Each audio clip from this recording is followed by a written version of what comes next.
ஒரு நாட்டுல ஒரு பெரிய போர் வந்துச்சு.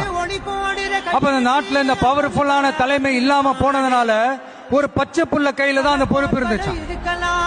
அதனால அந்த நாட்டுல இருந்த அந்த பெருந்தலைகள்லாம் ரொம்ப பயந்துகிட்டு இருந்தாங்களாம்.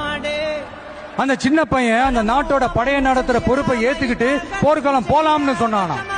அப்ப அந்த பெருந்தலைகள்லாம், எப்பா நீயே சின்ன பையன், இது பெரிய போர்க்களம்பா, அங்க பவர்ஃபுல்லான நிறைய எதிரிகள்லாம் இருப்பாங்கப்பா, களத்துல அவங்களுக்கு சந்திக்கிறதெல்லாம் சாதாரணமான விஷயம் இல்லப்பா, சொன்னா கேளுப்பா, இது விளையாட்டு இல்ல, நீ பாட்டுக்கு குடுகுடுன்னு ஓடி விளையாடிட்டு திரும்ப குடுகுடுன்னு வீட்டுக்கு ஓடி வர்றதுக்கு போர்னா படையை நடத்தணும், அதை விட முக்கியம் அத்தனை எதிரிகளையும் சமாளிச்சு போர்ல தாக்கு பிடிக்கணும், அதுக்கு மேல முக்கியம் அந்த போர்ல ஜெயிக்கணும், உனக்கு யாரோ கூட்டோ துணையோ இல்லாம நீ எப்படிப்பா அந்த போரை நடத்துவ, எப்படி ஜெயிப்ப அப்படின்னு எல்லா பெருந்தலைகளையும் கேட்டப்போ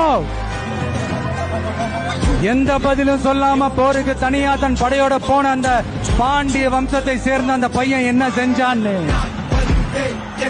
சங்க இலக்கியத்துல ரொம்ப நல்லா தெளிவா சொல்லியிருக்காங்க. படிக்காதவங்க படிச்சு தெரிஞ்சுக்கங்க, இல்லைன்னா படிச்சவங்க கிட்ட கேட்டு தெரிஞ்சுக்கங்க.